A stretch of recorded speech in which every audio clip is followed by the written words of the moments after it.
All right, cool. All right, so we're just going to go through a sort of collection of useful topics today, sort of to round out your education for medical 3D printing. So what exactly we're going to go through today? So we're going to talk about technologies that are beyond fused deposition modeling. So primarily so far you've been working with 3D printing just using this FDM technology, but there's obviously lots of other technologies you need to be aware of. And some of these technologies are particularly useful for medicine, healthcare, where you can start to print really cool stuff like biocompatible resin, that sort of thing as well. Andrew's then going to be talking a little bit about post-processing, which is after you've created a piece, what can you do with that piece now? So how can you sort of modify it after you've printed? How can you make it sort of more useful? Then I'm going to talk a little bit more about tolerancing. Now, tolerancing is one of those things that become really important once you actually start creating a real product. You need to sort of make sure that what you're creating actually is within certain defined tolerances. And those are based heavily on what sort of research you do and what you find you need to have with your product. We're then going to be talking a little bit more about what 3D printing connections look like. So there's a whole sort of range of connections that you can use in your design to actually connect different components. Then we're going to be talking about a sort of new and upcoming technology called reality capture or photogrammetry, which is basically this technology where you can use your phone camera or sort of a more advanced camera to actually capture an object in 3D space and then convert it to a 3D model. So it's sort of a cool existing technology. And then we're going to be talking a little bit about algorithmic design and what that actually means and what the basis are from a Fusion 360 perspective.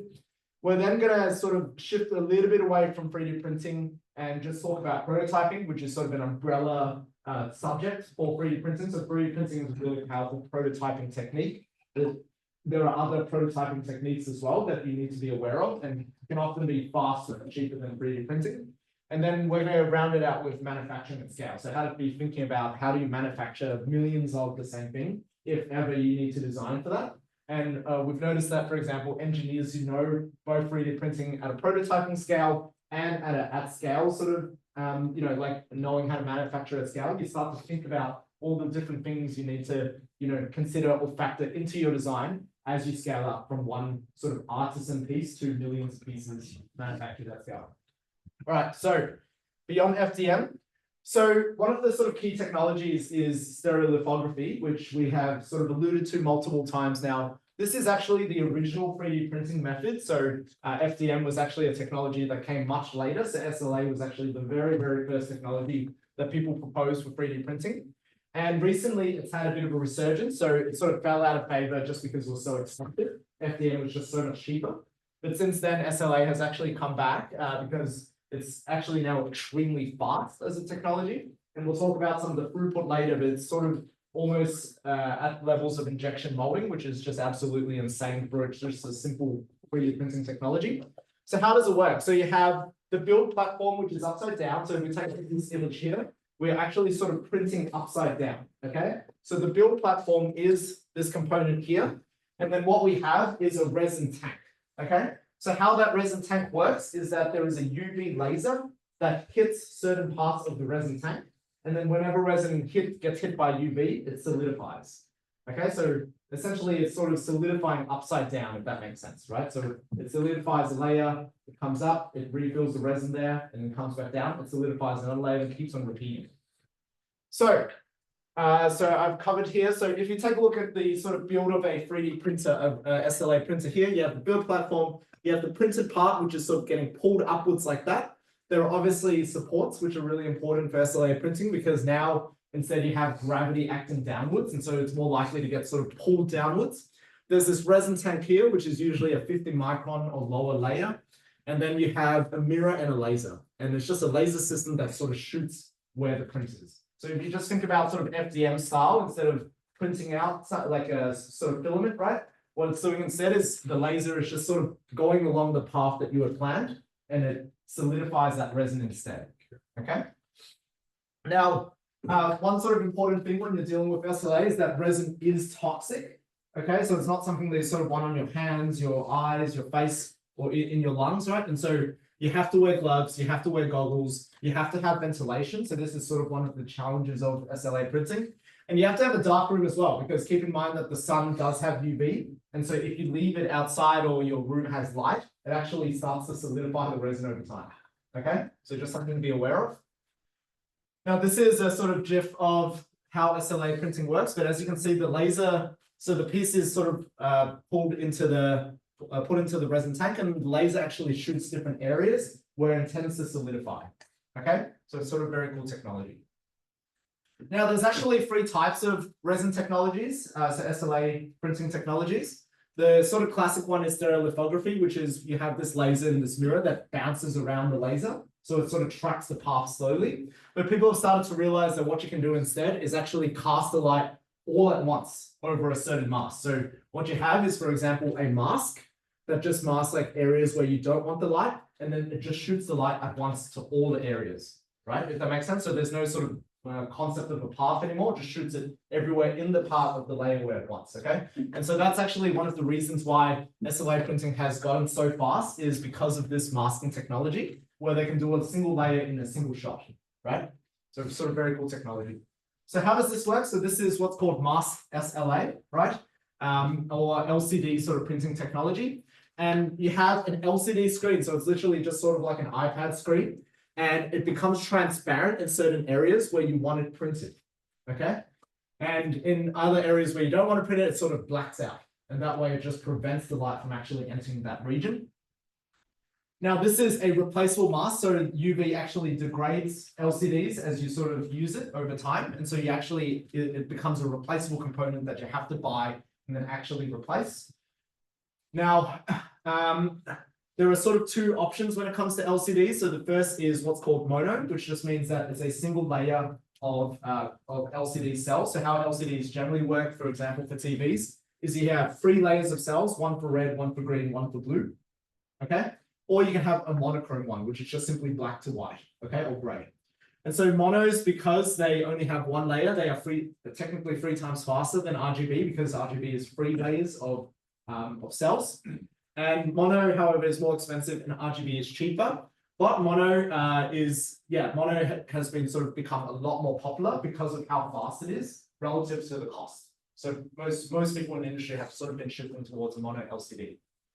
Now, the sort of differences between SLA and FDM are quite high. So SLA is significantly high throughput. So it's to a level, I think now, where it's sort of rivaling injection molding, like I said, right, in terms of just it's extremely fast.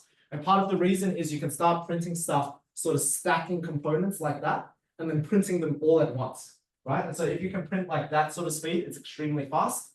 It's a superior print quality and finish. So if you take a look at, this is FDM right on the left-hand side here, and this is the different quality of the SLA.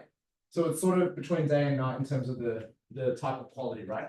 And this finish is also really compatible when it comes to medicine as well. Now, it's obviously slightly more expensive, so printers sort of range on the 2,000 to 5,000 range, but it's not a huge amount more expensive. You know, when we're talking about a later technology called selective laser sintering, you'll see that devices are 30,000 to 100,000 or even more. Okay, so 2 to 5K is not a huge amount, and SLA is roughly around 4 times more precise. Okay, so it's become very popular in the medical sense as well. Now, SLA is particularly powerful for medicine. So FDM is good for thermoplastics. So we've talked about ABS and PLA, for example. But SLA does allow you to unlock resins, pure silicon and ceramic, which can all be biocompatible, depending on which material and which sort of manufacturer you're using. And so when you're dealing with resins, and we'll talk about this a bit more tomorrow, there's essentially some resins are FDA approved or FDA cleared, right? And so they are cleared for certain biocompatibility levels, right?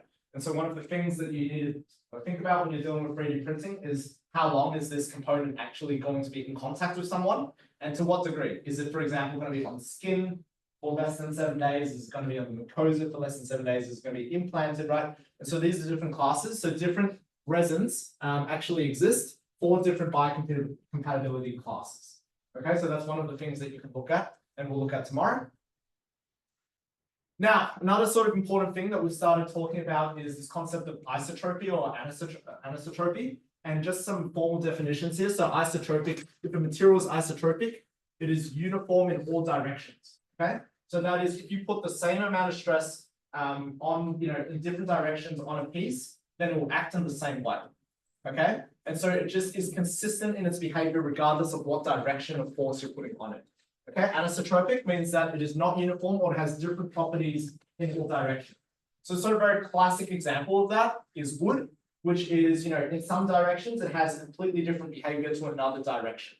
Okay, and so SLA is usually, SLA is guaranteed to be isotropic just through the way that the UV light actually interacts with the resin. It is guaranteed that it's a uniform material across all directions, right?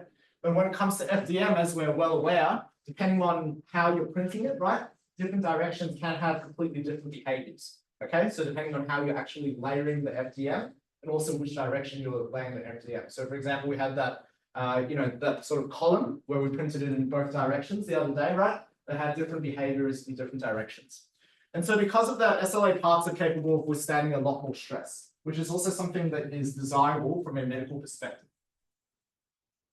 Now, there's a couple sort of SLA considerations. So the first is that SLA prints are usually upside down. So gravity needs to be considered in your design. There's going to be a lot more stress downwards when you're sort of planning out your design. Now, how it works is that you have this sort of what's called a FEP film here, which is just a chemical name. But the print adheres to the FEP film as it gets pulled up. Okay. Now, without support structures, so for example, if you're trying to print the C, right, this is just going to start floating around. So you're sort of a little bit reverse of 3D printing, but similar principles, right? This piece here, because it's not attached to anything, like that's getting pulled up like that, this piece here will start to float around. And it attaches to this piece here, and that's called a dingleberry. Now, SLA considerations we've previously talked about, for example, if we try printing a T and without support, if we go far enough, then it's obviously going to just overhang like that, right? But there's a similar SLA consideration, which is when you're sort of printing, sort of upside down a T as well. If there's no support that's getting pulled up like that, then it's just going to break off as well. Okay, so it's sort of very similar principles, but just upside down. Now, one of the other considerations is because gravity is acting on this piece, say you have supports, there's always going to be surface imperfections on this part because of the stress between the supports. Okay, so one of the things that you're considering when you're sort of printing SLA is that this component that's pointing up is always going to have imperfections on it. Okay, so you can sort of design your piece so that it hides some of those imperfections. All right, now can anyone guess what would happen if we try and print this with SLA?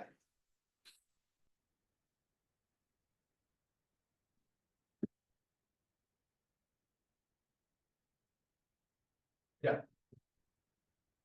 What's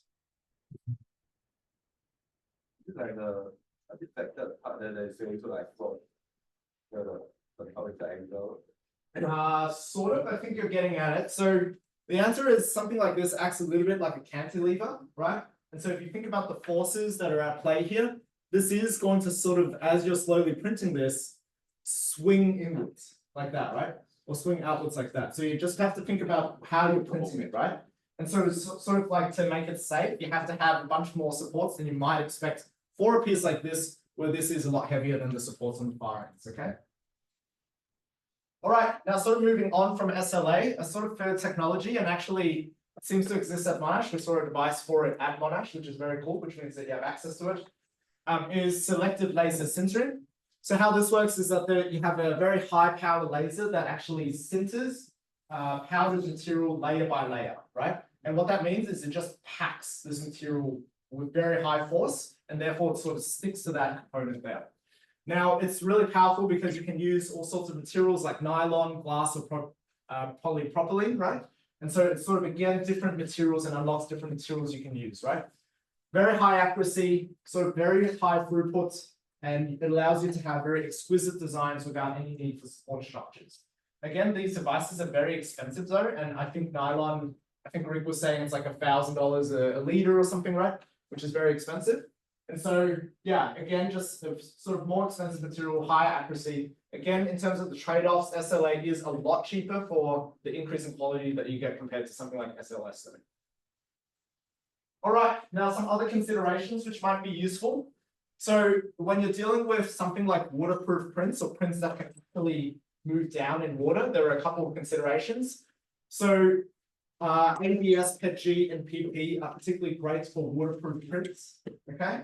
You can also consider increasing infill. So I actually had a experiment where I had to do something underwater, so in a fish tank, to test like another device. And we had to 3D print something that would actually not float in water, the whole time, right?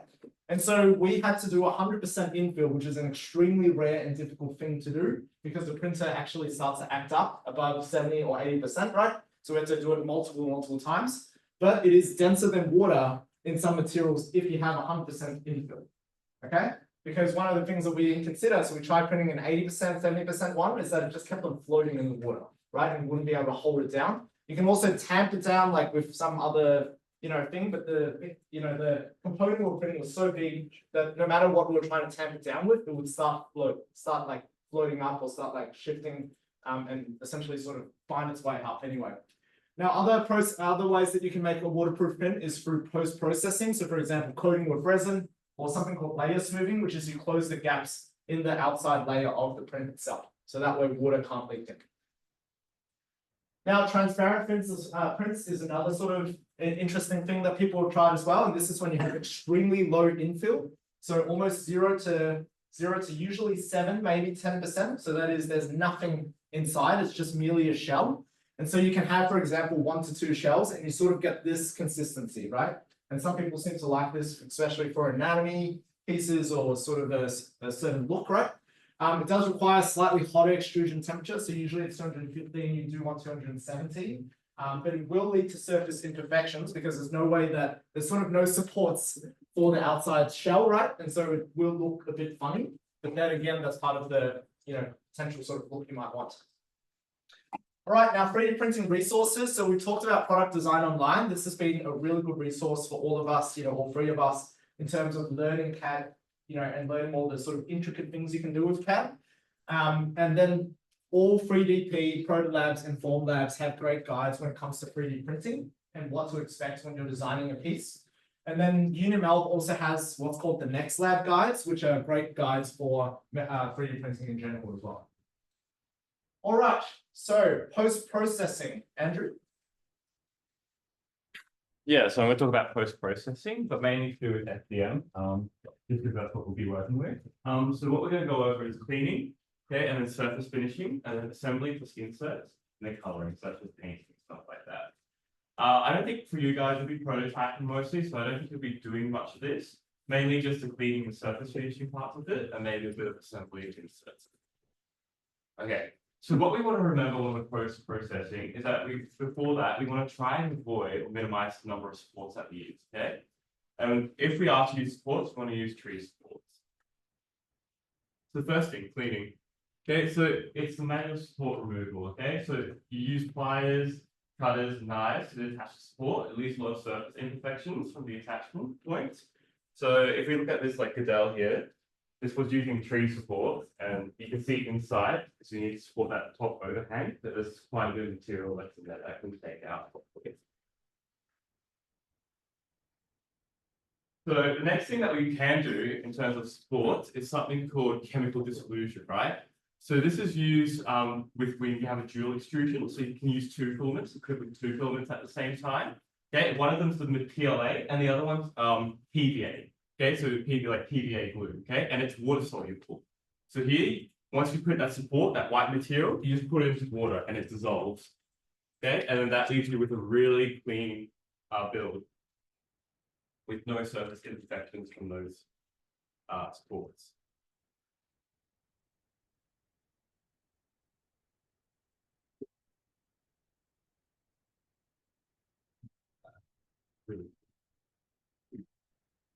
Okay, so next we're going to move on to surface finishing. So this is just trying to clean out the outside. Okay, so we want to do sandpaper, deburring tool.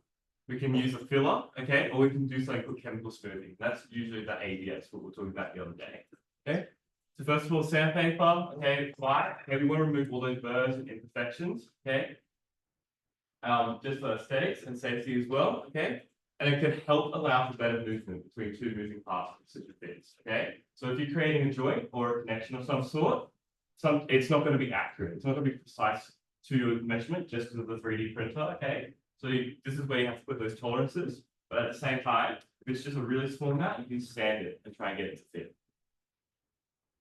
Okay, so in terms of sanding, for the surface material, okay, we have low grit to high grit, okay? So low grit's a lower number, so 80, okay? It's very rough, and we'll remove a lot of the material and get rid of those lines between the layers. Okay, and then we move on to high grit, okay? And then that's that smooth one, and it works on the finer details and that polishing. So with PLA, okay, we want to start on low grit and then move up to high grit, okay? And we want to wet sand, okay? So this either means dipping the sandpaper in water or using a spray bottle to wet the pieces and sanding over it. You can use it, you would start wet sanding about, I would say, 180 grit and above, okay? And this just prevents the sandpaper from fogging up. Okay, like I said, you want to start the lower grits and work your way up. And all of this will be is available at DMV, you just have to ask them. Okay, the next one is the deburring tool. So Rick's going to around for example there. So it's basically a tool to get rid of the excess material along the edge. Okay, this is really good for your adhesions. So when you print like a brim or a raft, okay, you can just slide that along the edge and get rid of that attachment. Okay. And then the other one is if you have a really sharp edge and you want to get rid of it, you can act as a 4-minute channel. So it just cuts that edge to a 45-degree angle or whatever angle you want. Okay, filling, you don't really usually have to fill up, okay, but it's to fill up imperfections, seams, or cracks. The most important one here is the seams. When you're joining parts, you might want to put some filler in between it. Okay. And we use automotive body filler or wood filler to patch it up, okay, and then you do have to sand over it again to smooth it out. Okay, and then the next one is that chemical smoothing I was talking about, which is with ABS. Okay, so that's putting it. So that just basically puts it into an acetone vapor chamber, and that melts the piece, right? Because polystyrene.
Oh, okay.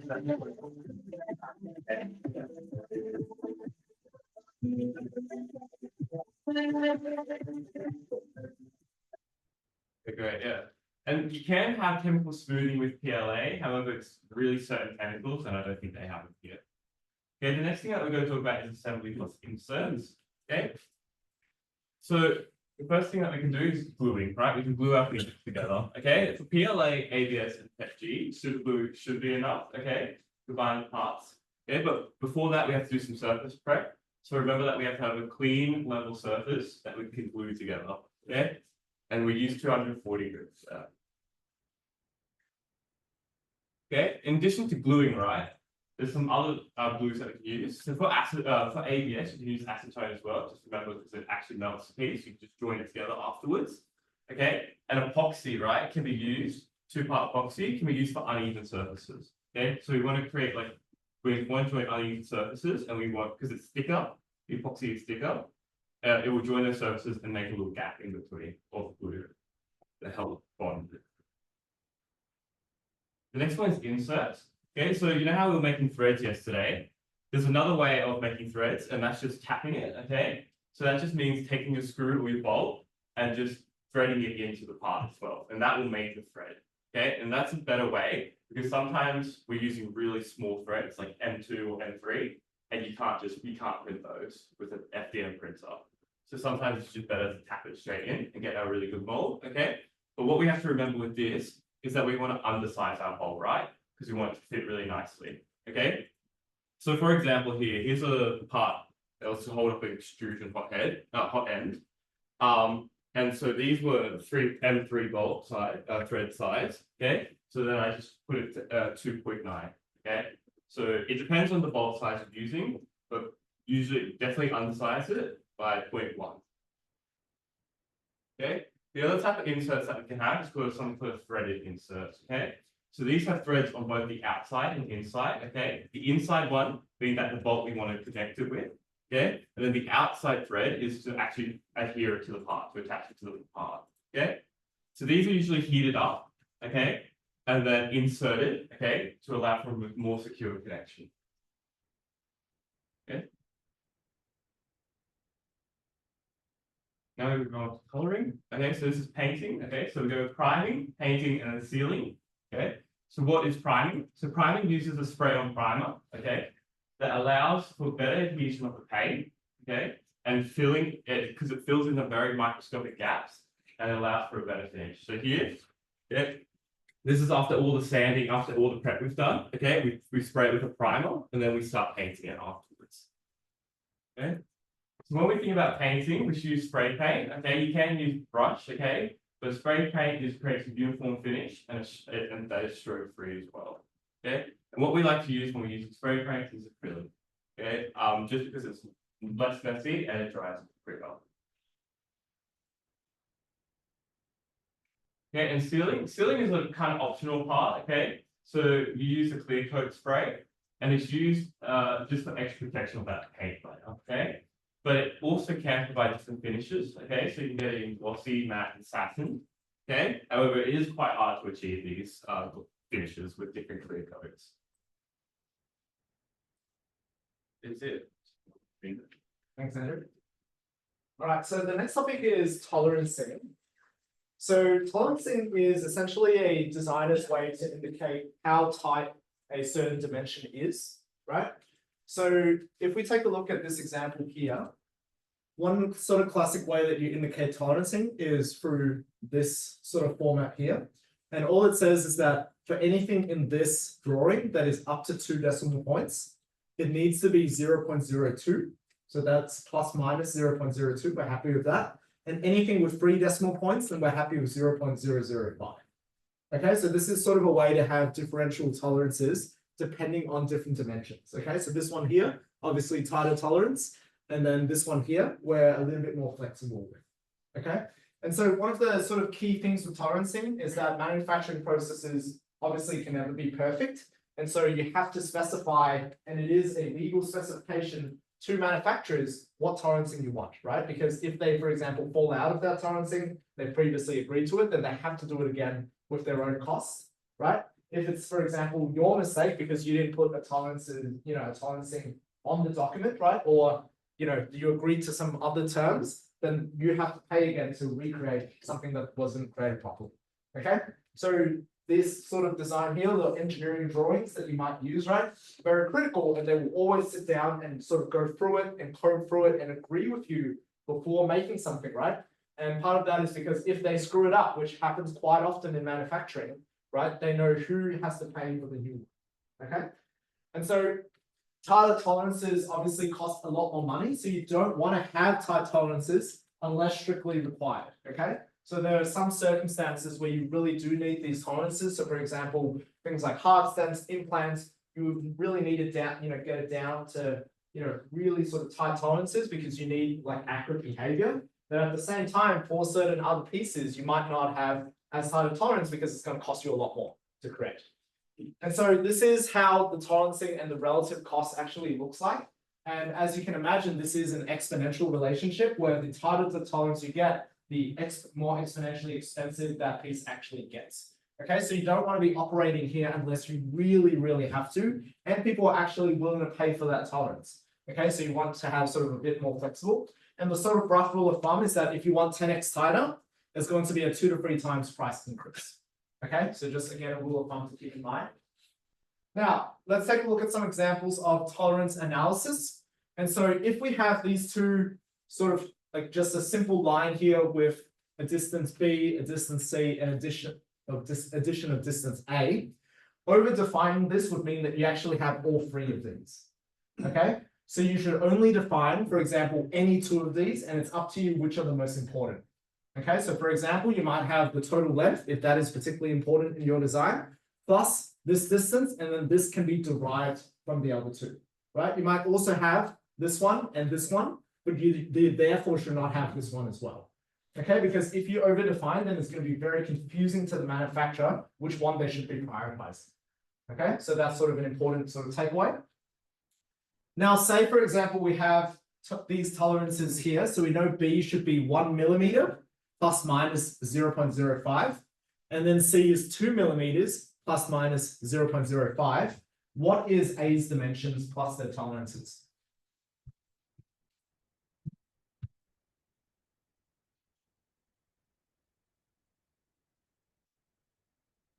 Your guesses? Yeah. Sorry. You want? Okay, I'm not sure, so 3 millimeters plus or minus 0.1. Yeah, 3 millimeters plus minus 0.1. So can you just imagine here? So the range of this is 0.95 to 1.05, right? So worst case is 0.95 or best case, whatever, 1.05. This is 1.95 to 2.05. And so when you add it together, this is obviously centered at 3 millimeters, but it can be minus 0.1 because you have these tolerances here, or plus 0.1. So you can see how what actually happens is what's called tolerance stacking, which means that when you have defined smaller tolerances on here, in the worst case, these tolerances will stack up. Okay, so it is just something to be aware of when you're designing, which is that you've designed this to be 0.05 tolerance, this to be 0.05. When you add it up, it becomes 0.1. And when you have lots of little pieces, your device might actually be completely off by multiple centimeters or even multiple inches, right? Because you failed to consider tolerance stack up. Okay, so when you're designing your pieces, you have to take this into account because, you know, you might have a whole team of engineers working on different components, right? And if they don't consider that, your end product might actually be, in some circumstances, a lot larger or a lot smaller than you expect. And you can imagine for something like planes or medical devices, that can be a huge sort of mistake in the production process. All right, so let's take a look at worst case here. So let's define worst case as the sort of smallest one, right? What exactly does that mean for worst case A? What is the smallest dimension that A could be? Yeah. 2.9 millimeters. 2.9, exactly. So just based on this before, right? We have 3 plus E minus 0.1. So it's just sort of accounting for what that worst case could be. And I've just put here, it depends on what worst case is actually defined as, okay? And so worst case might mean larger, it might mean smaller, depending on the context that you're using it. All right, now what is statistical A? So another way to look at tolerance analysis. So sorry, the first way to look at tolerance analysis is worst case analysis. So what's the worst possible thing that can happen from our production process? The second is statistical. And so how statistical works is depends on the underlying distribution of B and C. So a lot of production processes are generally normal distributions with a certain standard deviation, right? And so you're just basically stacking up normal distributions. If anyone sort of studied probability before, it means you end up with another normal distribution, right? Normal plus normal equals normal. And so what that means is that you essentially have this normal distribution where you might have, for example, an acceptable range of dimensions, right? Where, for example, like 5%, 10% of your product you might throw away and you're perfectly happy with that. Or you want it to be a lot tighter and therefore you need a higher tolerance to achieve that effect, okay? So when you're thinking about sort of these manufacturing processes, think about what the cost of losing certain pieces might be, because they are reliable on a normal distribution. So you might be okay with throwing away, for example, 20% of bad pieces or 10% of bad pieces. You just have to factor it into your costs, okay? And then at some point you sort of get like a sweet point where it's like you're happy throwing away 5% or 3%, but then it still is a relatively affordable cost, okay? All right, now let's take a look at hole and shaft fit. So this is another sort of really key thing to be able to deal with. So the ISO standards actually have some definitions for what different hole and shaft fits are. And so fortunately, worldwide, everyone sort of follows the same standard, right? How that works is that we have what are called clearance fits. So these are the fits that are the loosest. And so when you have hole and shaft where it is able to slide and rotate. Okay, so that is the shaft is able to slide, you know, through the hole and it's able to rotate as well. So you can imagine some components where you need that flexibility. And that usually means that the hole is designed to be a lot larger than the shaft. Okay. And then you have sort of at the bottom here, what's called a tighter fit, right? So it's an interference fit. And so what this means is the hole and the shaft are fixed in place. Okay, so they cannot be removed out, they cannot slide, and they cannot rotate. Okay, so some components, for example, a lot of building components, we have a hole in a shaft. You obviously don't want things like rotating or sliding in and out, that sort of thing. You want it just snug in there and you cannot take it out, right? And so that's what's called an interference fit, right? And this is when the shaft is designed to be slightly bigger than the hole, okay? And you use a technique to shove it in with force.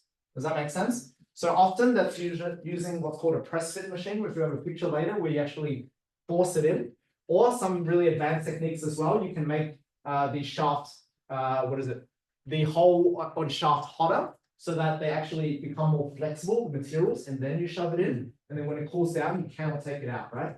And then another sort of advanced technique is you make one of the shaft and hole cold and the other hot, and then you shove it in there. And that actually allows an extremely tight fit, okay? And then sort of in between is what's called a transition fit, right? Which is, in between sort of these two. Sometimes you need the capability of maybe some slight sliding or some slight rotating, but still you can't take it out, okay? Now, obviously a tighter fit means higher costs because as we'll talk about later, assemblies start becoming a huge cost when you're manufacturing at scale, right? Because usually when you create the piece, it ends up having economies of scale, but assembly usually suffers from economy of scale. And so tighter fit usually equals higher costs. And so this is just a sort of reference document that you can look at back at later, but these are the descriptions of the different fits. And so for example, at the top here, we have loose running fit, right, with commercial tolerances or allowances on external members. And then you go all the way here, which is like force fit, suitable where you have like very, very heavy pressing forces allowed so that you can basically force something in and you can never take it out again.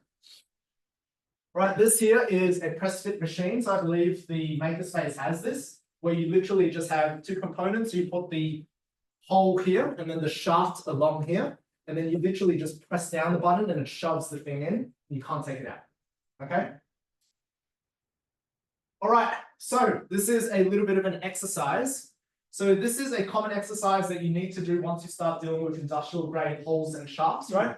And so say we want to create a free running 20mm hole or shaft, and our FDM 3D printer has a 0.5% tolerance or 0.5 millimeters. So what this basically means here, so you'll see this everywhere when you're dealing with 3D printing out in the real world, is that you have a 0.5% tolerance, but if this number is lower than this, then this applies. Does that make sense? So I'll just repeat that again. So 0.5%, if 0.5% of this is lower than this, then this applies. Okay? The FDM printer fundamentally has this limit here. If, for example, 0.5% of this, so you have a very high number, like a meter or something, right? If you have this times this, and it's higher than this, then that higher value will apply. So you basically just apply both values, so 0.5% of this or this, and whatever is the higher one you take as your tolerance. Okay? Right, so what should the hole shaft diameters be to guarantee our print is free running or loose? Okay, or looser. So use this website here to see if you can calculate this question. And I've just put up the table because as you'll see later, depending on what you want. So for example, if you want a force fit, you have to actually pick H7 and H6 on the calculator in order to sort of select that fit.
Okay, does anyone have any potential thoughts or answers?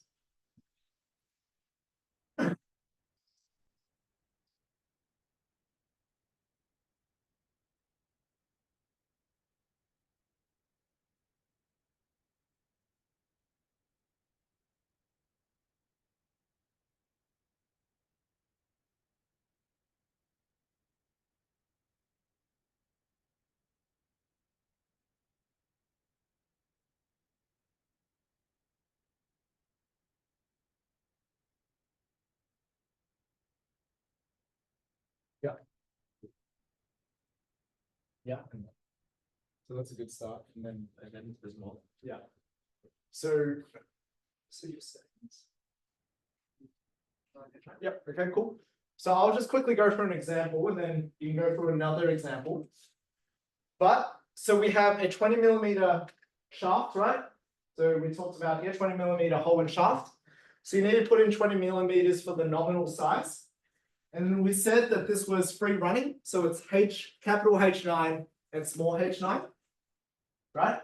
And so you need to put in H9 and H9.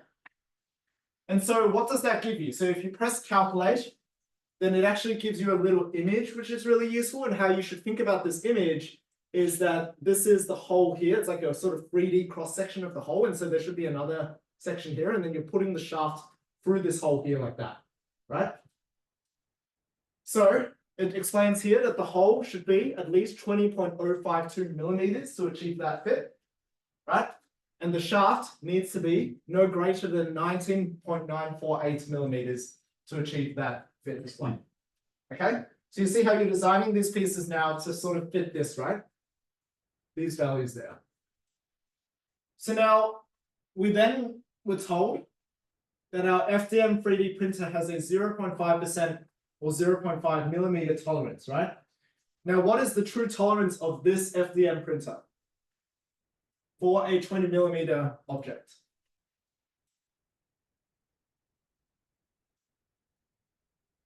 Yeah. 10 millimeters, Sorry? 10 millimeters, 10 millimeters. So how did you calculate that? 0.5 times, oh, it's 0.5%. 0.5%, yes.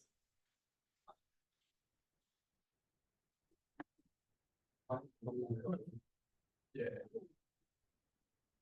0.5 Sorry? times 0.1? 0.5. So I think I have 0.5. Is that right? Yeah. 0.5. So 0.5 actually equals 0.5 anyway, right? So it's like, which is the higher of the two? It's just 0.5. And so just think about this sort of thing here. But for the shaft, you need to have your design at 19.448, right? Because in the worst case, it can be 0.5 millimeters larger than that, based on the 3D printing process we just discussed, right? And so at the worst case, it will be 19.948, which matches this value here. Does that make sense? And then for the hole, it is 20.052, and we actually need to go in the reverse direction, which is in the worst case, right? It is 0.5 larger, and so hence we should, sorry, 0.5, it can print 0.5 smaller, and so our 3D print should be 20.552. Okay, just sort of wrap your head around that in terms of the logic of the inequalities, right? Like which should be larger, which should be smaller. But what you're trying to design for is, in the worst case, it is no larger than this value, because if it's larger, you're not going to get a good fit, right? And in this, you want to design it so it's no smaller than that, because if the hole is smaller, then it's going to be a really tight fit. Does that make sense? Okay, so this is actually the sort of stuff you do when you're sort of dealing with tolerances. And as you can see, the real numbers that you end up 3D printing with aren't particularly nice numbers, even though we started off with 20 and we now have to deal with these in order to deal with the tolerances, right? So let's go through another example now. So see if you can figure out the answer to this. So we want to create a sliding fit 150 millimeter hole / shaft. Our SLA 3D printer has a 0.2% or 0.2 millimeter tolerance. What should the hole and shaft diameters be to guarantee our print is sliding fit or looser? Yeah.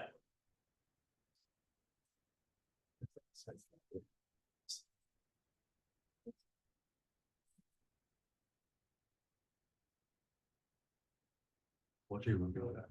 So for those who can't see, sliding fit is H7, capital H7 and small h6.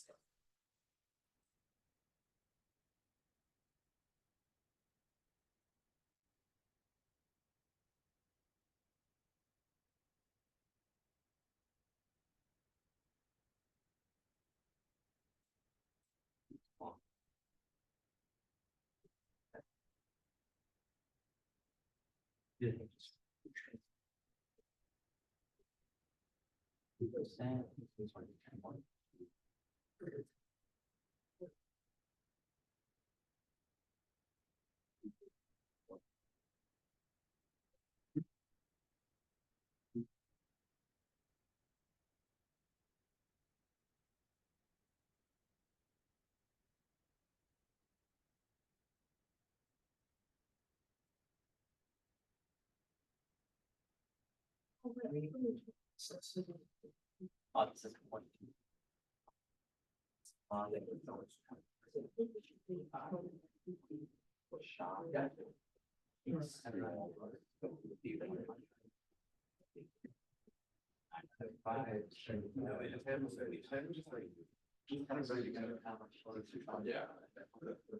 Yeah, well, would it be 150.3?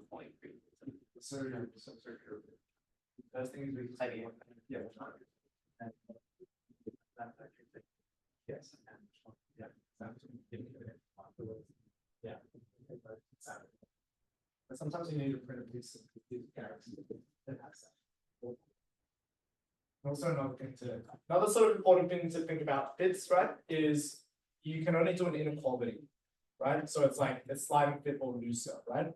You can sometimes tolerance that as well, but it just means that we might need to throw away some components, right? You can never guarantee that something's exactly sliding fit. You can only guarantee that it's sliding fit, for example, in the average or on average or in majority, right?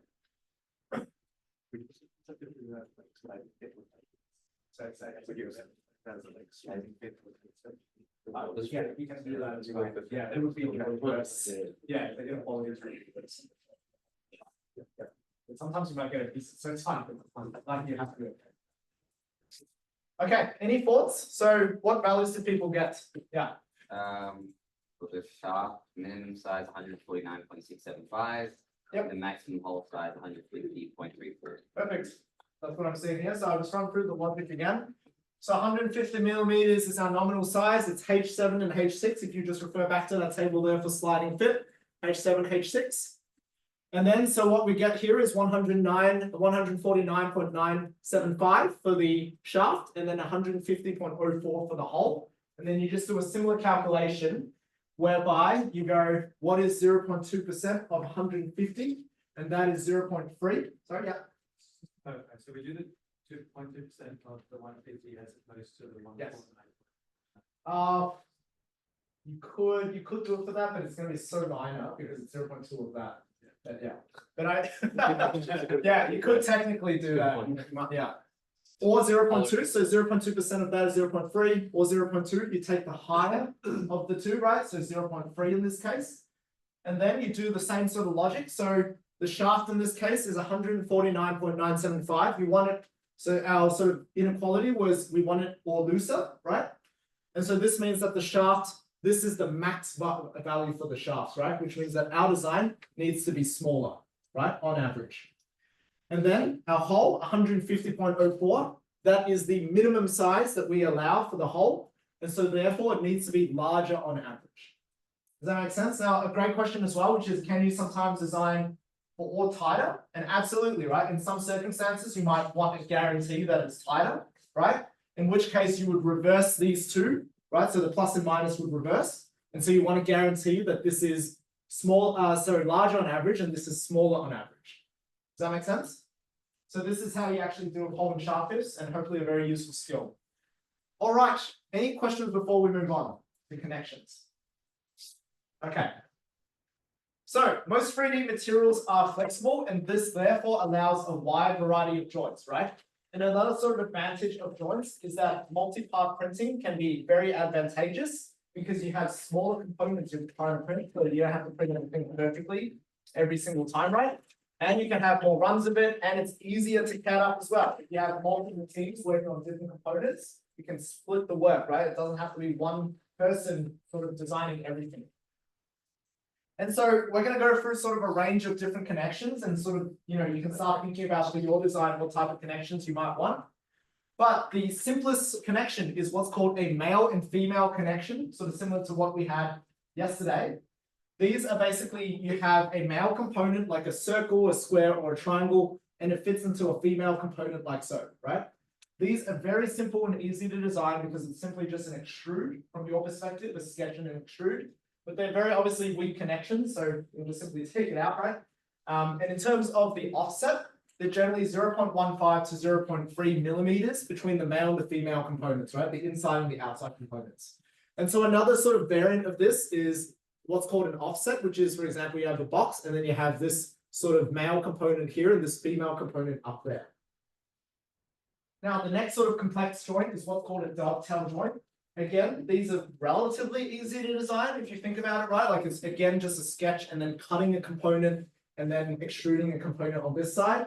Very, very popular for 3D printing, and it's secure in 2 axes. Okay, the only axis not being secure being the sort of direct one where you shove it in, right? So dovetails are very popular again in 3D printing.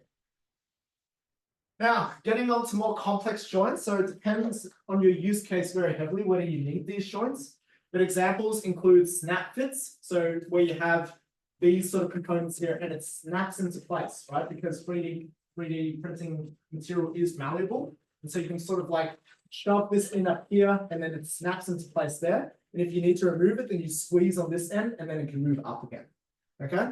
Now, sort of variants of this is, for example, these snap fits here where you have sort of like this box thing and then this triangle sort of moving out. And so you can snap it into place there. There's also these pockets here. So pocketed snap fits where you have these little pockets here and then these components snap into place as well. Again, something to consider depending on what connection you might need. All right, now another sort of more challenging but common one that we're starting to see more in 3D printing is just a screw. So you actually 3D print the screw, obviously it has to be large enough. Otherwise the 3D printing is, the fidelity is not high enough to actually carefully print these threads. But if you have a large enough sort of screw concept that you want, it is the most secure joint and slightly more challenging to do, but you can do that using threads on Fusion 360.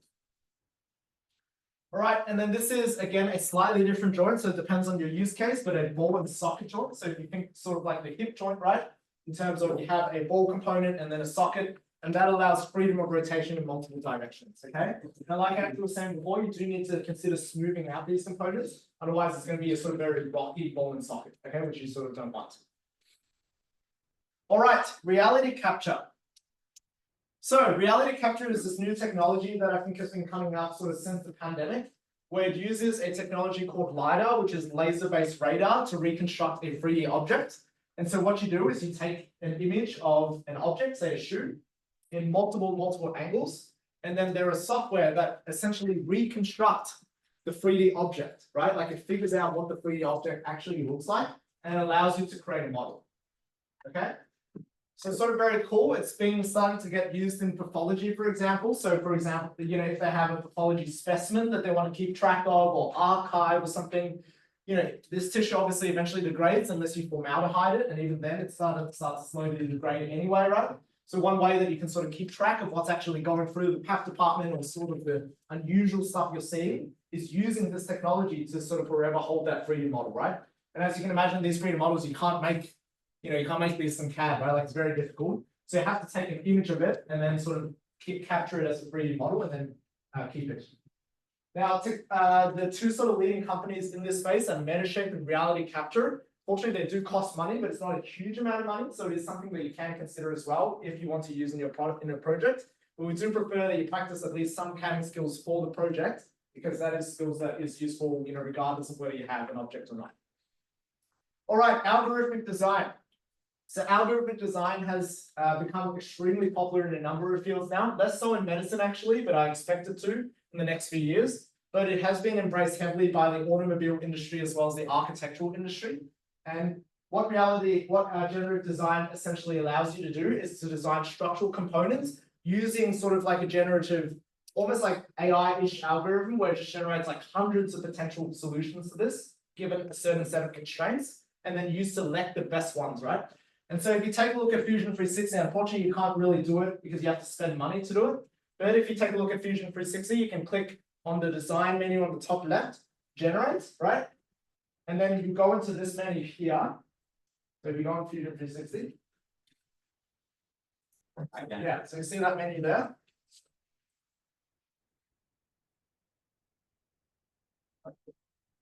And so again, you might hit a paywall. So when I was trying to do this, I hit a paywall immediately after this screen, right? But essentially what it does is it allows you to model one of two things. One is what a structural component might look like. So you could, for example, create a structural component that has the same strength, right, as another component. So it's sort of an original component, but with significantly less material, right? It's almost like that tree branching where it figures out and generates tons of different ways for you to save material or save costs, that sort of thing. And this is less useful for us, but potentially useful for those doing cardiac research, which is that you can also generate potential fluid paths, right? And so this is particularly useful for fluid modeling. So for example, if you're trying to model blood flow through an artery or heart or something, right? You can actually model some of that stuff as well using generative design. Yeah, and I have a picture here. So this is just the ideal flow path across a certain design. So for example, like blood vessel work or cardiac work. All right, so how this works is that you need to essentially define or what geometries you want to preserve. So that is things that you don't want the AI, like the AI to touch at all, right? Like it just assumes that those are there as a constant, right? Like they do not change. And then you need to indicate obstacles. So places where you do not expect there to be generation of AI. So because there's an object there in the way, right? And it should not be sort of trying to generate a new model where the wheel is, for example, right? Because it should not be operating in that volume. And then you also specify the starting shape of the body. So you just need to specify these three things. And then you specify further constraints. So for example, examples of constraints might be materials, size, weight, force, manufacturing methods, potential cost as well, right? And then it just generates hundreds of potential designs, right? And I don't have a picture here, but you basically just have like almost like a shopping list of hundreds of potential designs and you just filter through them, right? You just filter, there's like a sort of filter list on the left and you just filter through it. And so this is, again, something that's being embraced by different industries. Medicine has been sort of slower on the uptake, and we'll talk about some of the reasons why from a regulatory standpoint tomorrow, right? Because we'll go through the regulation of 3D printing. But a sort of another trend that's happening in generative design is what's called latticing, which is when you're transforming solids into lattice structures. Okay, so we're starting to see this. Just looking around the even buildings of Monash, but we're starting to see this in terms of thinking about building design, where they're trying to save material with very nice looking patterns. Okay. Now, another sort of interesting thing that's come from latticing is you can actually have much more interesting material properties. So, sort of classic example of this is if you look at Kevlar, right? Kevlar is a much more powerful sort of version of whatever the base material is, right? But it allows sort of interesting properties that you can take out of it, and that's a sort of field of study called metamaterials, which is can you get properties that are emergent out of this material with different structures. All right, now generative AI. So generative AI actually hasn't hit 3D printing as much as I thought it might have by now, right? But that's part of the reason is because some designs are very difficult to train using generative AI, but it is starting to become a thing, at least in the research circles, where people are designing things with generative AI. So these are, for example, like a bubble shoe that someone just asked an AI to create. And then literally, I think the AI created an STL file for them and they printed it out. And this is what it looks like. All right, so now moving on sort of past 3D printing and more into prototyping. So while 3D printing is very powerful, there are much simpler ways to prototype. Okay, so don't sort of in the real world reach out to 3D printing as the very first thing that you do. You should do even lower fidelity things. And so at the heart of prototyping is something that's really important, which I actually find that most people don't do, which is that when you're answering a technical question, you need to answer the question with the least amount of time, effort, and money. Okay, that is a very sort of key thing. So I'll repeat that. If you're trying to answer a technical question in a startup or in a research setting, you want to answer it with the least amount of time, effort, and money. Okay, the reason for that is that when you're trying to answer technical questions, a lot of people automatically think that you need to build the entire system before you can answer something, right? So we see this all the time in research grants, research grants that I see, for example, and have to evaluate, right? They have a very simple question, simple technical question, which is, for example, is this material better than this? But they've designed this whole experiment where they have to build out millions of dollars worth of the device in order to answer that question, when they could have done a simple experiment that costs like $10, right? So that's the sort of trend that you see, and I want you to sort of go against that, which is when you're trying to answer a question, do it with the least effort, be as lazy as possible in answering, but as efficient as possible in answering that question. So there are a couple of materials that you need to be aware of, right? And there's a whole sort of science to actually being able to prototype with these materials. So the first is cardboard, which is something that you see everywhere. Now, how cardboard works is that you actually have these folded linear sheets here, and then you have these wavy sheets in between. Okay, so that's actually the structure of cardboard if you look very carefully.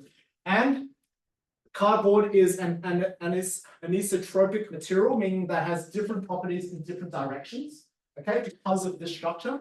And so cardboard has a grain direction, which is sort of into the wall there, right? Which is this material pointing in a certain direction, and it's that way there, right? And so this grain direction allows you to do certain things. So for example, cutting is easy along the grain. Okay, so we see people all the time who try to prototype cardboard, they cut across the grain, and it can be often very dangerous, okay? Now, you should always bend across the grain as well. So if you're bending, it's obviously easier if you imagine to bend it like this, rather than trying to bend it the other way, where there's sort of like a longitudinal line there, right? It's really difficult to bend. And so just again, something to be aware of. You can take a look afterwards, but MIT actually has a great resource on how to actually use cardboard, right? Just the basics of how do you actually cut cardboard, how do you actually use it for prototyping purposes. So you can take a look at that afterwards. All right, so next is wood. So wood is sort of the original anisotropic material, right? Where it has a certain grain direction. So this is the grain direction here, right? And obviously that's just the tree, the upwards part of the tree, if you think about it, right? And so it's very similar to cardboard in terms of some of the materials. It obviously is a lot more challenging. So there's a whole sort of, fab processes for wood section in any makerspace where you actually have to deal with wood, because some of the challenges is it splinters. So you can get in your eye, you can get in your skin. You have to be sort of very careful. But it is usually a lot higher fidelity, okay? So it's sort of the original, what they say, composite material, which is material with really complex properties that you can exploit to prototype.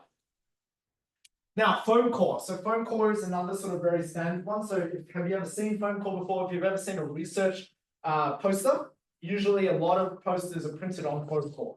Okay, so that's that sort of materials. You've sometimes seen paper as well. Maybe people are shifting towards paper now, but historically people have used foam core for research posters. It's very lightweight, very stiff, very cheap, which is excellent for prototyping. And it's more isotropic than cardboard, so you have sort of more consistent behavior in different directions, okay? Now, another sort of common thing is blue foam. So blue foam is this hard, has anyone ever seen blue foam before? It's like a very hard foam. You can sort of, wax something with it, right? But it's excellent for modeling in 3D space because it's sort of so large and it extends sort of into 3D space, right? Again, very lightweight, very stiff, very cheap. To cut this though, you need to use what's called a hot wire cutter, and I don't know if the Makerspace has this here. I believe it does, but you can't sort of just try and cut it with scissors, right? Like that's just going to blunt the scissors, and you're going to have a really difficult time. All right, now putty and clay. So we were talking about this yesterday, I think with Nathan, but putty and clay is a very common way to design exteriors. So people actually use this extensively in the automobile industry, where in order for them to model a concept car, so for example, this is the Mercedes-Benz AMG, right? They actually just build a whole clay model, like a real size clay model of the car, and then they put like a metal film on it, and then that's the concept car. Okay, so there's no electronics, there's nothing, you haven't really done anything except for, one of the designers has to have spent like weeks on just modeling this car, right? All right, now toys as well. So a lot of people use Lego bricks. A lot of people use the K'NEX, right? And the reason why is because it allows really complex geometries and very complex joints in a very short amount of time, right? It allows you to sort of model behavior very, very quickly, right? And so why not, right? Like you can just buy this off the shelf for, less than $100, right? And you basically have very complex joints that might take you months to build, right? And design. All right, and anything else? And so we'll sort of talk about this, but there is this really famous company in SF called IDEO, which has been sort of the grandfather of design in terms of companies. And so one of their sort of famous things is that at their offices, they have all these bizarre materials that you can take inspiration from, right? And so examples of stuff they have is a Japanese folding razor, just sort of interested in the mechanism. It's sort of inspired things like medical devices and different mechanisms across industries. Things like a bike wheel, so just understanding the mechanism behind a bike wheel and understanding the sort of rotational aspect and how you can actually build that together. And I put this here, chicken wire, which is sort of interesting because how HeartStance got their sort of first start was someone looked at chicken wire and they're like, can we use that in the heart? Right? So you can sort of want to take inspiration from anything in terms of designing something, because you might realize some sort of design principle that you go, oh, we haven't really applied that to this problem before, and it could solve sort of really key issues. All right, so let's go through a bit of a de-risking exercise, right? So practice that sort of, how do you de-risk this in the shortest amount of time possible and the sort of cheapest amount of time possible?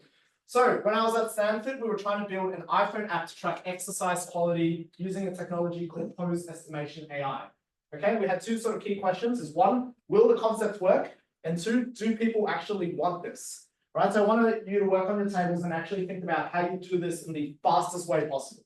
And the sort of exercise that we had at Stanford was we had 2 hours to answer this question. Okay, to really actually just straight up answer this question. So maybe discuss within your teams, does everyone know what Pose Estimation AI is? No? Okay, so search that term up, take a look at the images, take a look at the GIF. It's just basically AI that looks at a video or an image, right? And then estimates the pose that your arms and your legs and your sort of torso are in.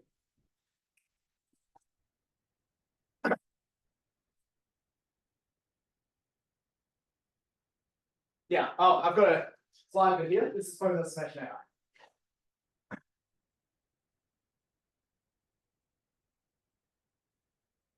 Cool. So discuss for a few minutes and then we'll come back.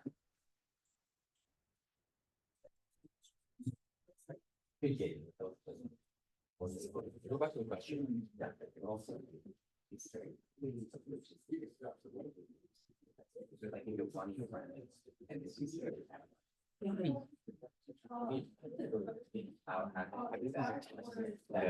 Basketball.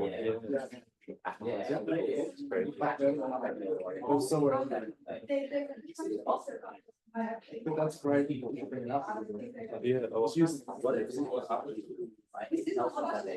Yeah,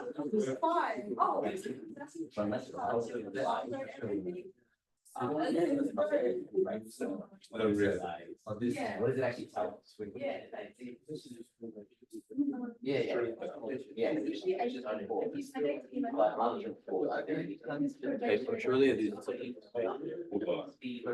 set it up, set the camera up like. Does that tell us anything about exercise quality? That's not exercise quality, that's like your ability to like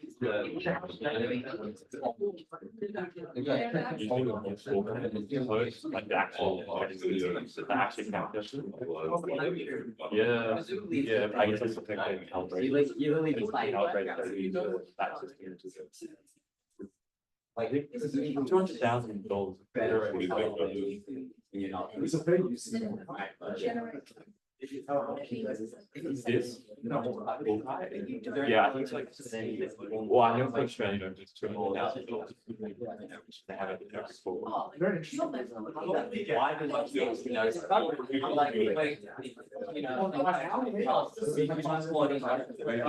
Yeah, answer it. Just like, yes, well.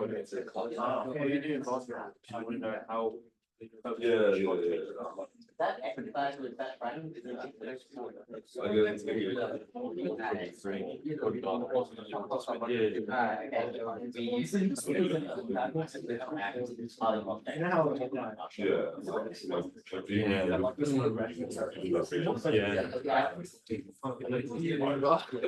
Not big enough of a sport. So that's not the water. I think it's like,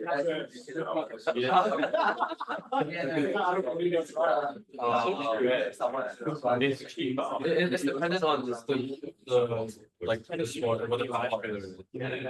1, 2, 3, 4, 1, 8 total. Because they use. No, they only use it for some tournaments. Because if you think about it, it's only the expensive tournament that they implement it, or else they wouldn't pay for it. They do, yeah, the ball track. Yeah, and also for offsides as well. It's because they make an animation where the guys hit. Yeah, well, I'm always looking at that. I'm like, Dude, it's like yeah, it's like. little bit. Is that offside? Like, What's the tolerancing on the imaging? tolerance is lower. Actually, I've read a whole article. It's really low, right? The tolerance is actually, it's a lot more uncertain. It is. Yeah. Because the incidence is very. Yeah, exactly. Yeah. So it's like they're this much offside and they score a goal and then it doesn't count. It's like not fair. Because the soccer field, How much you Yeah, but it's so big, right? It's got a truck on And then the camera's so far away. Yeah. It's better than a red, but still. Yeah. The best way is probably just have a direct camera on the sideline that just runs along. Like the exact thing. That's probably even better. Well, it gets complex in the too. Yeah, you don't know what you're tracking. Presumably you have like a person who knows. Like, you would have to have And reference then points. the camera. Yeah. And the reference points for the field probably cost more. More field. Oh, yeah. It's just like. I think it's 0.0. Right, so For ball going that quick. Yeah. I mean, there are libraries out there, but anything else. So you could do a bunch of recordings of someone doing good form and bad form. Yeah. Oh, yeah, that's not. Oh, no, maybe you. Then again, would you have to put in the exercise you're doing beforehand, like I'm doing squat. Unless you're doing really that. Yeah. Yeah. That'd be good. Oh, yeah, let's see. Oh, yeah. The problem is like, if you're doing something in 3 dimensions, the camera can only really capture. Yeah. All right, what ideas we have? So let's hear your ideas about either of the questions. So let's talk about the first question first. So how do we know if the concept's going to work or not? Any ideas? What's the cheapest way you can do this? Yeah. Cheapest way you could do it. Yeah, or like the easiest way you can do this. So to track exercise quality, ask the person after their exercise, was it good? Like that's the cheapest way you could do so. Well, you want to check if the pose estimation AI works Oh, or not. Yeah. Okay, in this specific Yeah, case, yeah, it's the yeah. cheapest way to use process. Yeah. Sorry, yeah. Like the check exercise quality, is it mean like maybe someone doing push up and then you have to check whether that push up is like. Exactly. So correct form. Yeah, correct. Yeah. Okay. Well, I mean, I mean, like if you already have this AI. Yeah. You already have, is it? Did you find anyone? it? well, yeah, he did. Yeah. Like, So yeah, like exactly. Just existing library. Yeah, so you use a pre-existing, exactly. So what we did was we just found something online and it was just like, you just have to connect it to your camera on the Mac. And then we just got someone to start doing exercise and we saw it could track form, right? Yeah. So that's sort of an example of like a very easy way, very quick, it takes like 10 seconds to do something like this, right? And so one of the things, like I'm pretty sure I saw a brand which is similar to this, which is they wanted to build their own pose estimation AI system, spend 6 to 9 months doing it and like 50K doing it, and then test if it worked. Which is just like silly, right? Because it's like you can just use an off-the-shelf thing. Cool, so that is exactly what we did, right? And so we just, yeah, I don't have a picture here, but we basically just found a software, we got someone to exercise, that was it. Question answered in 2 minutes, right? 0 cost. All right, how would you answer this question here? Do people actually want this? So this is obviously a key business question for any medtech device, right? Do people actually want this? Are people actually willing to pay for it? How would you figure that out? And you have 2 hours. Look at competitors, see if it's already in the. Okay, yep, competitors. So we looked it up, it was so new there was no competitors. How do you answer this next question? I mean, how else do people check for correct form? You know, like they search up, you know, what is correct form for this or. Yeah, so that's the will the concept work, right? Yeah. What about the second question is, do people actually want to pay for this? Yeah. If you wanna use like minimum time effort money, just like ask yourself, will I use it? Yep, that's one legitimate way. What's another way where you don't trust yourself? He's with the team. Okay, sure, in the team, sure, they're as self-interested as you. What about someone? Just like go around. Yeah, just go around. So what we did was we just drew like an app on a piece of paper, and we we're like, this is what it looks like. And then we just went around and asked people, and we got them to do exercise, and we did the sounds, like every time they do a push-up correctly, we're like, like we played music for them as well, so that they can exercise, right? And we just saw, like, would you pay for this, right? And so you see, again, a very easy way to answer that question, right? Takes no effort, just some paper and drawing, right? And just really sort of putting yourself out there and asking. So that is exactly the sort of thinking you need to have when it's when it comes to prototyping, which is what is the easiest way to answer this question, right? And so one thing that we want you to have as you go through this project is certain hypotheses that you want to answer, right? So it's sort of almost like a scientific approach. Have design hypotheses, see if you can answer it in an easier way than having to 3D print something, or make sure if you have to do 3D printing, then make sure that you only print exactly that component, and for example, not the whole thing, right? And so that's the sort of thinking you need to have when it comes to prototyping. All right. Yeah, so this is actually the little app that we drew back then. All right. Cool. Now, this is another sort of example that I'll run through, right? So I was doing a product design class at Stanford, and I designed a Vietnamese coffee cup, right? As someone who's Vietnamese, I was just like, I'll just do something. So how this coffee cup works is that, is anyone familiar with how Vietnamese coffee actually works? Yeah, I see some sort of nods there with coffee enthusiasts. So how it works is that you have ground coffee in a metal filter, right? So usually it's in a metal filter, and then you need to pour hot water onto that ground coffee, right? And then that ground coffee will drip through down. So it's a drip type of coffee. And then from there, you get a sort of really nice brew, and you add condensed milk to it, right? And so when I was designing this, I was thinking, all right, so I have my coffee grounds in here, right? Which is sort of really nice. And then you pour hot water, it will stay in there because it clogs up for some time. It drips through, right? Like, so that hot water with coffee drips through. And then you can sort of remove and throw away the coffee grounds in this, right? And so a big question that I had from a design perspective was, what's the ideal diameter for the lid, right? So this lid here, right? And the sort of trade-offs that I had was that if the lid is too large, then the coffee is going to spill every time that I try to drink, right? It's going to spill all over me. But then if it's too small, I can't damp the coffee. So before you actually pour the hot water, you need to damp that coffee, right? You need to sort of apply a downwards force on it, dampen it, pack it, right? And so if it's too small, you actually can't damp very efficiently, right? So what would be ideas to actually prove this hypothesis in the fastest way possible? Any ideas?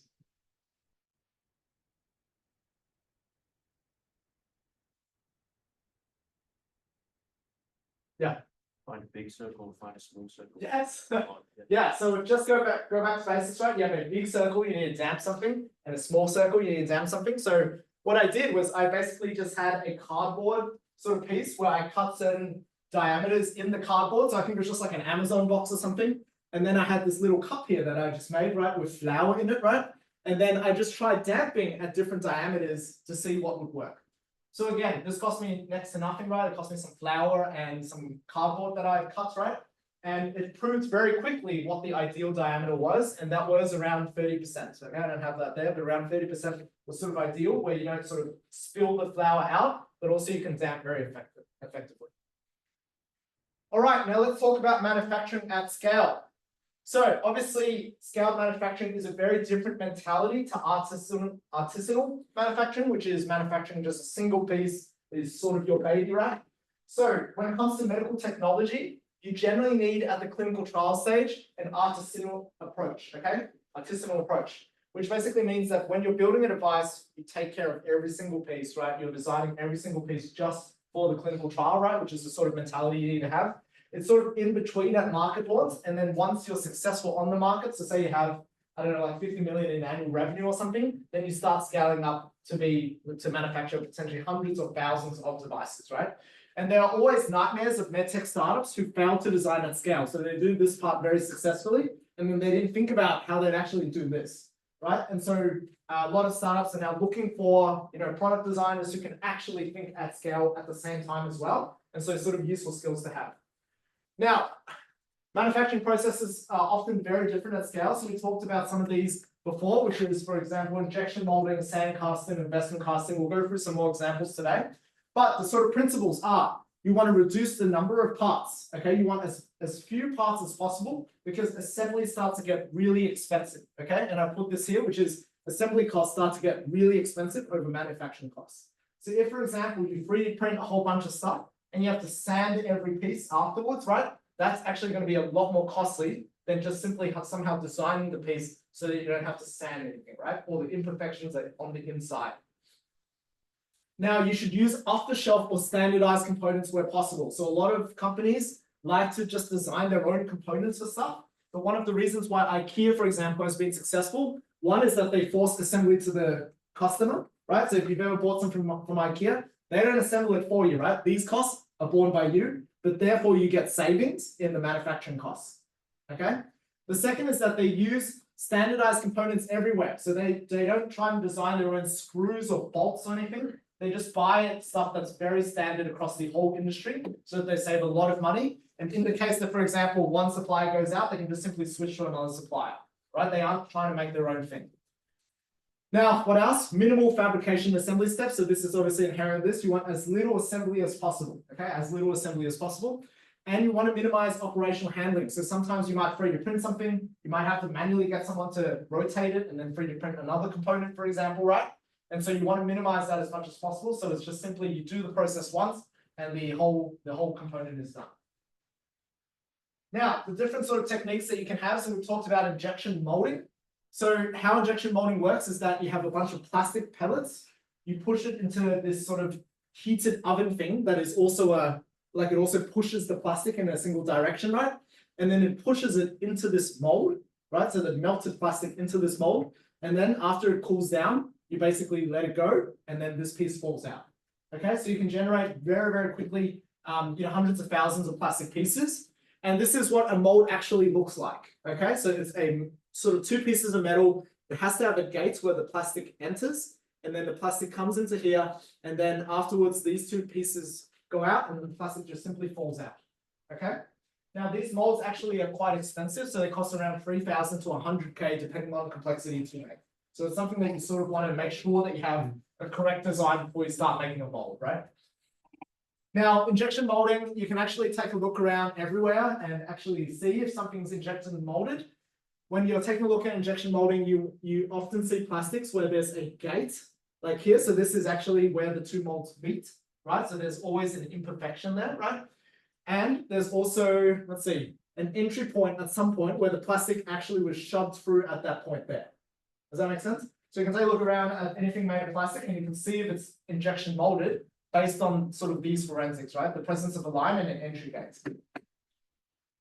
All right, now related to injection molding is sand casting. So we have that sort of GIF on Monday where you had like the packed sand and then inside was a mold, and allows you to pour molten metal into the sand cast and create very intricate pieces. So this is very commonly used, for example, in the automobile industry, to create giant pieces that are very intricate at very quick scale as well.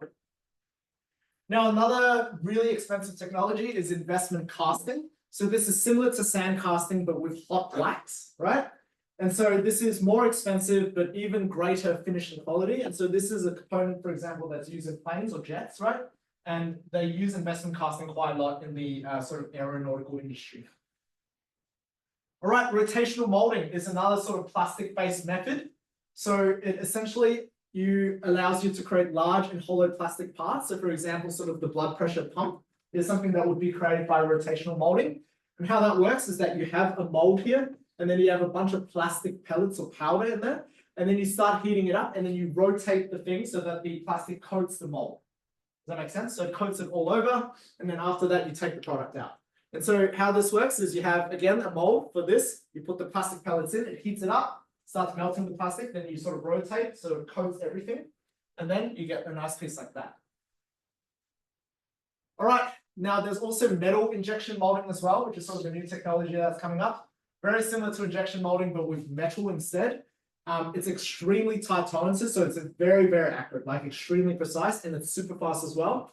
And it's also very expensive, so you need like hundreds of thousands or millions of a certain thing. And they're often used for surgical devices, okay? So sort of surgical procedural scissors and that sort of thing. All right, now a quick note before we sort of end on the future of manufacturing, right? So what are the sort of exciting trends that are happening in manufacturing?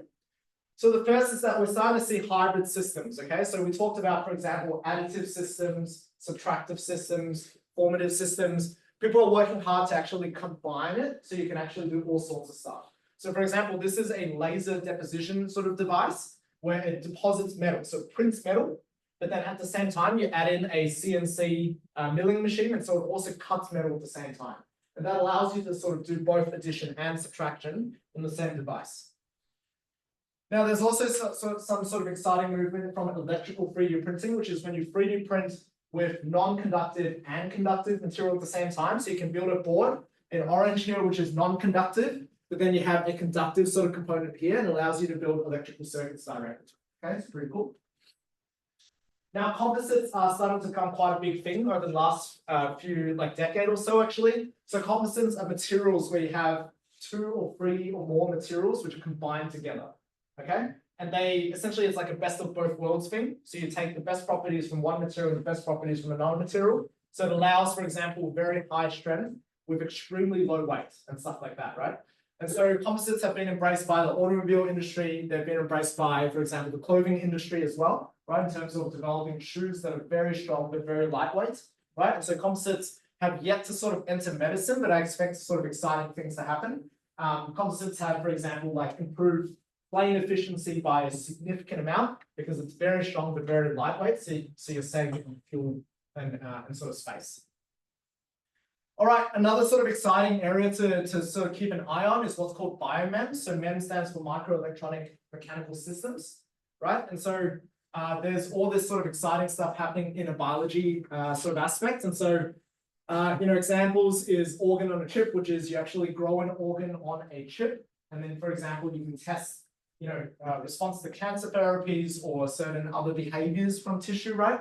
Other stuff that is useful is this sort of, let me see if it's here.